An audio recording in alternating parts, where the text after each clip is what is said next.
আহ, প্রিয় দর্শক, আপনারা কেমন আছেন? সবাই আশা করি ভালো। আজ খুব ভোরে ভোরে চলে আসলাম আমাদের এখানে, একদম তরতাজা, একদম মনে কোনো ভেজাল ছাড়া, একমাত্র এক নাম্বার খেজুরের গুড় আমাদের এখানে উৎপাদন হয়। আমাদের এখানে উৎপাদন যেখানে হয়, এই ঠিকানা হচ্ছে কৃষি কলেজের ভিতরে, এরিয়ার ভিতরে, আপনার সবেদা বাগান নামে পরিচিত সেই জায়গায়। এখানে প্রায় মনে করেন 210 থেকে 20টা খেজুর গাছ কাটে। এই খেজুর গাছগুলো কাইটে তারা রসটা সংগ্রহ করে এই যে গ্ল্যান্ডগুলো দেখছেন, এই গ্ল্যান্ডে তারা গাছের নিচ থেকে যখন হাঁড়ি পেরে রসগুলো এর ভিতরে রাখে। তারপর এই যে দেখতেছেন হাঁড়িগুলা, এই যে হাঁড়িগুলা তারা মনে করেন রস খালি করে এই যে হাঁড়িগুলো রাখছে। আমাদের এই ভাইয়ের সাথে একটু কথা বলি আমরা। ভাই, আসসালামু আলাইকুম। ওয়ালাইকুম আসসালাম। আমার ভাইয়ের নাম মতুর রহমান। ভাইয়ের নাম মতিউর রহমান। ভাই, আপনারা এই যে কতগুলা খেজুর গাছ আপনারা কাটেন? ডেইলি 150 গাছ কাটি। মাশাল্লাহ। তো 150টা খেজুর গাছ যখন কাটেন, সেক্ষেত্রে আপনাদের কি পরিমাণ রসটা হয়?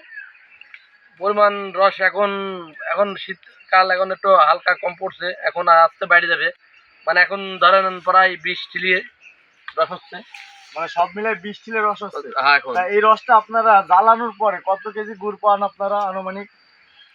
অনুমানিক গুড় হবে হলো প্রায় 20 কেজি। প্রায় 20 কেজি গুড় হয়, মানে 20টা হাঁড়ির রসে 20 হাঁড়ি রসে 20 কেজি গুড় হবে মানে আমাদের। 20 হাঁড়ি ফুল হয় রস, একদম মানে ফুল সব 20টাই। মিলে। আচ্ছা, আপনারা তো শুনলেন তাদের রস। এই যে দেখতে পাচ্ছেন চারপাশে খেজুর গাছ, এই যে খেজুর গাছ, তারা কিন্তু নিজেরাই খেজুর গাছ কাটে। আরেকটা জায়গায় দেখায়, আমাদের এখানে আরেক ভাই, সে কিন্তু এই যে মাটির যে চুলা, এই চুলায় কিন্তু সে জাল, মানে আগুন দিয়ে, জাল দিয়ে সে কিন্তু এই যে দেখেন, আপনাদেরকে যদি দেখায়, এই যে ব্লক খাচ্ছে রস, দেখেন কি পরিমাণ লাল হয়ে যাচ্ছে। এটা আস্তে আস্তে, এটা কিন্তু একদম পুরো ফ্রেশ, এটা কোনো কখন চিনি নাই, কোনো রকমের, একদম ডাইরেক্ট, একদম খেজুর দিয়েই তৈরি করা এটা।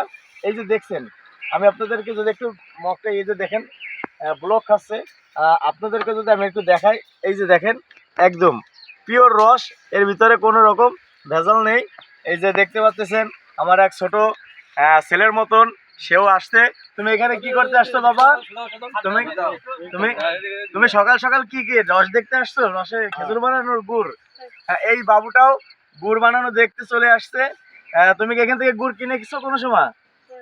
কেন নাই? আজকে কি কিনতে আসছো গুড়? যাক, এখানে শুনছো অনেক সুন্দর হয় গুড়, না? দর্শক, আপনারা যারা গুড় ভালোবাসেন, যারা পিঠা বানানোর জন্য গুড় নিতে চান, অবশ্যই আমাদের এই ভিডিওর কমেন্টে যোগাযোগ করবেন। ইনশাল্লাহ আপনাদেরকে গুড় সুন্দর মতন নেওয়া হবে। কিন্তু এইরকম গুড় আমরা বাজারে যেটা পাই, আসলে কি মানুষ কিন্তু এখন আর আগের মতন নাই। এরা হচ্ছে গ্রাম সাইডের মানুষ, এনাদের ভিতরে মনোবল, সততা আছে, যে কারণে আমরা মনে করেন এত সুন্দর একটি খাবার আমরা পাই, এত সুন্দর এক গুড়। আপনি এই গুড়টা দিয়ে পিঠা বানালেও আপনার পিঠাটাও খুব সুস্বাদু লাগবে। আর এর আগে একবার আমি মানে এখানে এসেছিলাম, আসার পরে সেই ভাইরা যখন গুড়টা বানালো, আমার হাতে একটু গুড় ভাঙিয়ে দিল। মানে কি বলবো, আমি গুড়টা মানে মুখে দেওয়ার সাথে সাথে মানে আমি একদম মানে অন্যরকম হয়ে গেলাম, যে এরকম গুড় বাজারে কিনেও তো আমি এরকম পাই না। আর এই যে দেখতেছেন রসটা ব্লক খাচ্ছে এত সুন্দরভাবে, এই যে একদম দেখেন আস্তে আস্তে লাল হয়ে যায়। আর দেখতে থাকুন, একদম অরিজিনাল পিওর গুড়, দেখতে থাকেন। আপনাদেরকে গুড়টা তৈরি করানো পর্যন্ত আপনাদেরকে দেখাবো, সাথে থাকুন।